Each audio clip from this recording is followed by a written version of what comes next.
हिमाचल प्रदेश के मुख्यमंत्री सुखविंदर सिंह सुक्खू ने वीरवार को इंदिरा गांधी मेडिकल कॉलेज की नई ओपीडी का उद्घाटन किया। इस ओपीडी की लागत 104 करोड़ रुपए है।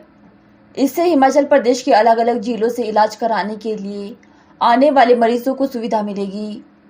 इस दौरान मुख्यमंत्री सुखविंदर सिंह सुक्खू ने कहा कि सरकार स्वास्थ्य व्यवस्थाओं को सुदृढ़ करने के लिए प्रतिबद्ध है। उन्होंने कहा कि आने वाले 10 सालों में हिमाचल प्रदेश की बदली हुई सूरत नजर आएगी और आईजीएमसी की ओपीडी और ट्रॉमा सेंटर 13 मंजिल नए भवन में शिफ्ट हो गई है।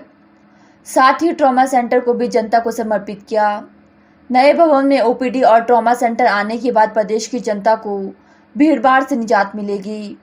ओपीडी व ट्रॉमा सेंटर लगभग 136 करोड़ की लागत से बनकर तैयार हुआ है। ब्लॉक में जो सुविधा होनी चाहिए वो सब प्रकार से जनता को मिलेगी। नई सुविधा है, लेटेस्ट मेडिकल टेक्नोलॉजी की सुविधा मिलेगी। इस दृष्टिकोण से हमने इसका आज उद्घाटन किया। सर, मेडिकल रिफॉर्म्स की आपने बात की है, कितना इम्पोर्टेंट है? जैसा आपने प्रेशर्स की बात की है, जो मेडिकल स्टाफ है चाहे डॉक्टर्स है, उनके वर्किंग आवर्स प्रॉपर हैं, किस तरह के रिफॉर्म्स लाए जाएंगे?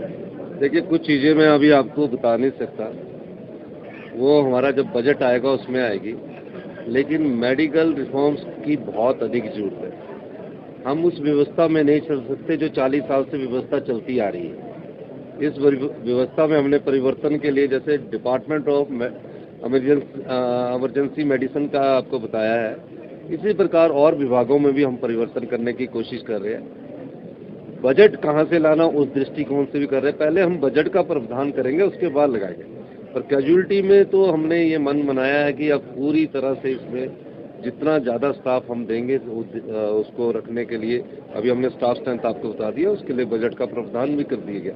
और कैसे डिपार्टमेंट मजबूत हो उस दृष्टिकोण से भी हम आगे कार्य कर रहे हैं। जो वैकेंट पोस्ट है उनको जल्द भरा जाएगा।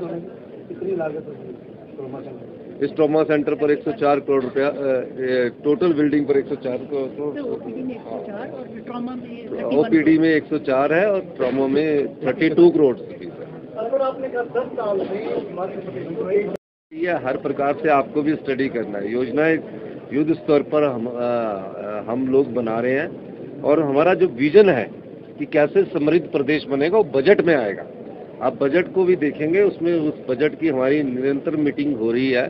कैसे हमने आगे बढ़ना है। हम कभी कर्जे के सहारे प्रदेश को जीवन भर नहीं चला सकते।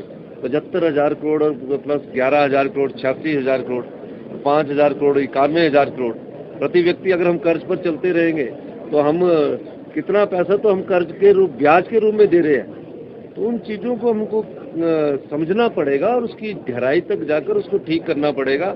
हम दिन रात मेहनत कर रहे हैं। आप अभी 1-1.5 साल में पूरे मेडिकल साइंस और मेडिकल टेक्नोलॉजी से भरपूर हमारे हॉस्पिटल देखेंगे। अभी पैट स्कैन की सुविधा नहीं है, यहाँ से पैट स्कैन के लिए जाना पड़ता, तो हमने 3 मेडिकल कॉलेज में पैट स्कैन की सुविधा कर दिया। डिपार्टमेंट ऑफ न्यूक्लियर साइंस हमने बनाने की बात की है। और भी कई चीज़ें हैं जो मैं अभी बता नहीं सकता, लेकिन आपको ये लगेगा कि मेडिकल रिफॉर्म्स हुए हैं। में किसी भी वक्त हो सकता है, इसमें तो अभी कोई ऐसी जब भी संभावना होगी, अभी तो आज के दिन तो नहीं है, पर कल के दिन क्या कह सकते हैं। जो है उसमें बजट का प्रावधान कर दिया गया। अब खरीदने की प्रक्रिया होती है, डॉक्टर्स को ट्रेनिंग देने की प्रक्रिया होती है, सब दृष्टिकोण से ना एक कंपोजिट प्लान बनता है। कोई चीज़ शुरू करने से पहले उसमें समय लगता है और उस समय के अनुसार हम इसको करते हैं। सर, कर रही है सरकार। देखिए, नारकोटिक्स में हमारी 2 मीटिंगें हो चुकी है और आप देख रहे होंगे कि शिमला में आए दिन छापे पड़ रहे हैं और शिमला में आए दिन छापे करके चिट्टा के लोगों को पकड़ा जा रहा है अब, और पूरे हिमाचल प्रदेश में चला हुआ है। लेकिन कानून कहीं कमजोर है, उस कानून को कैसे मजबूत करना हो इस विधानसभा सेशन में देखेंगे। और मैं आपको एक बात दावे के साथ कह सकता हूं कि हम उसमें कड़ा कानून लाने जा रहे हैं। कई कानून हमारे काफ़ी पुराने हैं, उस समय की परिस्थितियों के हिसाब से जरूरी थे, आज की परिस्थितियों के हिसाब से जरूरी नहीं है। तो हमें मैंने इसीलिए भाषण में कहा कि हमें भविष्य की चुनौतियों के साथ चलना होगा, उनका सामना करना पड़ेगा, उनको निपटाना पड़ेगा। इसीलिए मैंने कहा है, तो आप थोड़ा इंतजार कीजिए। अभी तो 3 महीने हुए हैं, परिवर्तन के दौर से हिमाचल प्रदेश गुजर रहा है।